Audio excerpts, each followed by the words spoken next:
Hi, in this video I'm going to be showing you how to make a super tasty Lahsen dish. I'm going to be using it with chicken. You can make it with lamb, any other meat or vegetables. So first you want to get the pan nice and hot. Get a couple of tablespoons of olive oil in there.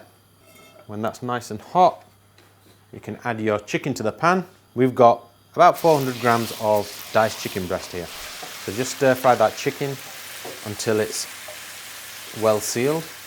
Now that chicken is sealed, I'm going to add the jar of Lahsen sauce.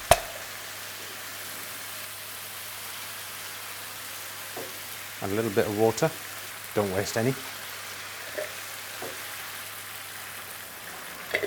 Now stir that sauce in. Now add the lid, bring that to the boil and let that cook through for about 7 or 8 minutes. So that chicken is now well cooked. I'm going to let that simmer through with the lid off to let the sauce simmer down for a couple more minutes.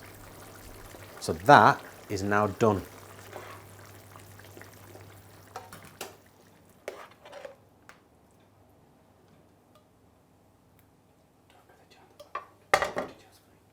And I'm just going to finish off by garnishing with some chopped ginger.